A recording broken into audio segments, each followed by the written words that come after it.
dignity in exchange for money. Is prostitution a choice for survival? Let's discuss here in our panel discussion. Good morning, everyone, or wonderful day to everyone. I am Hans Mulet, and I will be the moderator for this panel discussion. Next one. Before we begin, allow me to briefly discuss what prostitution is all about.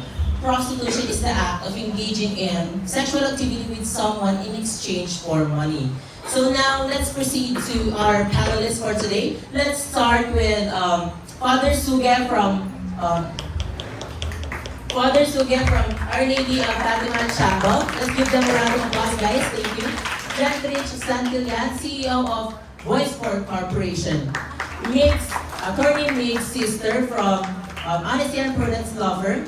Dr. Hannah Telebrico from Skyline Hospital. And our private psychiatrist, Justine Sitabco, and our government official from DSWD, Atimaika, our prostitute from Tondo, Manila, Similia, and his mother, Tiffany. Thank you guys for being here today. So now, you can sit. Thank you. Let's start our discussion with a question. Do you guys agree with prostitution? Oh, why do you say yes, Mr. Similia? Yes, I agree with prostitution. It is a job that requires no education at all. It's very easy, and it puts my family and I out of poverty. But it's not too easy and too good to be true. One of my experience with my job is I constantly harassed by a customer, and it's not suitable for everyone because it sells my dignity. And my job was my only thing I have, because in the world where you don't have any money, you are nothing. My job saves me, and I'm thankful with that. Thank you. Thank you, Mr. Similia. And I hear someone says yes. Miss Tiffany, why did you say yes? Hello everyone. I am Tiffany Soriano Similia, a single mother of Lawrence. I'm aware that I should be responsible for my son, and many people protest that I shouldn't let him sell his body. But unfortunately, due to poverty, it's hard to make money, so a lot of people resort to such thing. It may not be the most moral decision, but otherwise, we would have starved to death. Those who are in the same situation as like us would have to choose survival rather than dignity, especially when applying for a job is difficult for people like us. This is the harsh reality we face in today. Thank you. Well said, Miss Laika.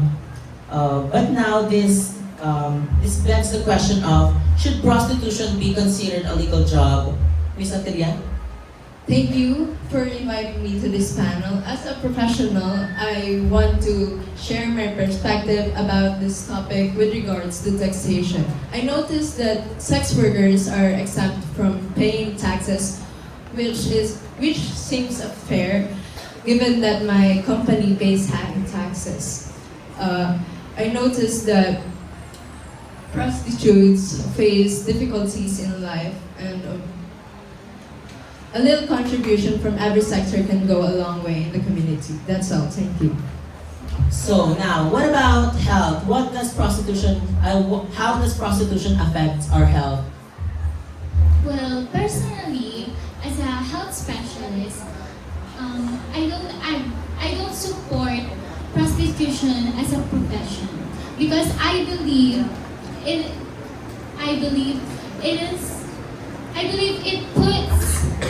puts individuals, and especially women, in a very dangerous situation. And one of the most health risks common in this kind of field, engaging in this kind of field, is getting HIV. HIV is a type of virus that weakens the immune system of our body.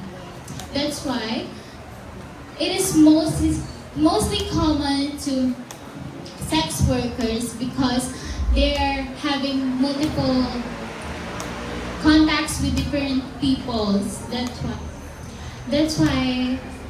That's all. As a psychiatrist, I would also like to add the impact of prostitution in mental health. I stand against prostitution not out of judgment, but out of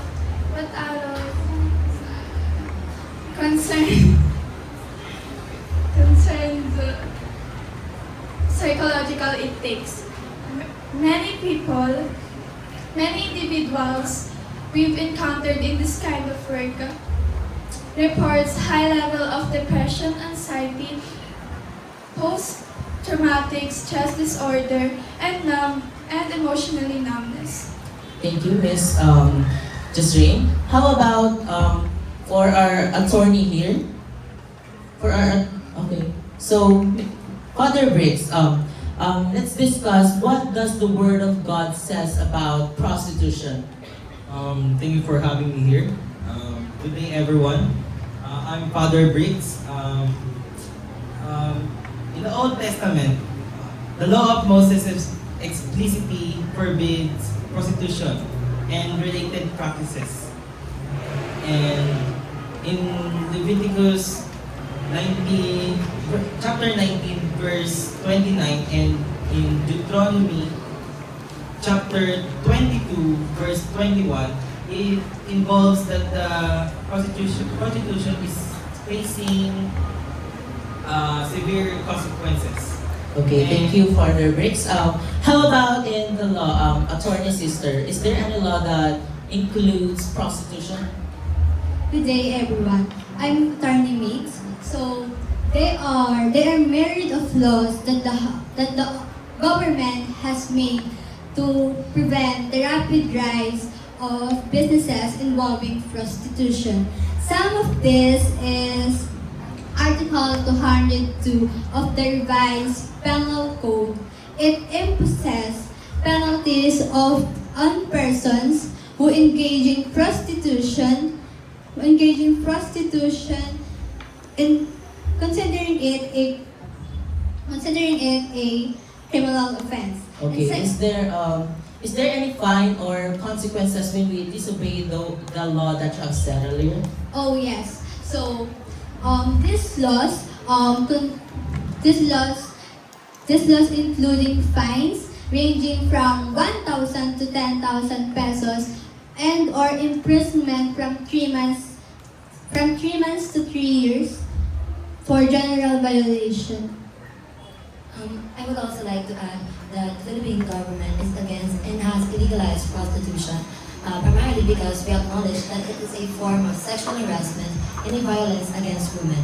The government is working tirelessly on addressing the primary root causes of prostitution, which are poverty, unemployment, and lack of employment.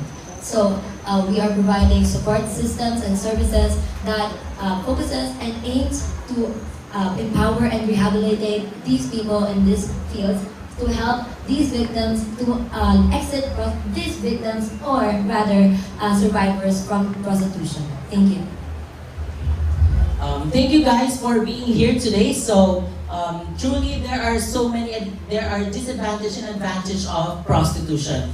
Can we stand up for a moment? And let's truly in the midst of desperation, nothing seems too immoral. Thank you guys for listening to our panel discussion. Thank you.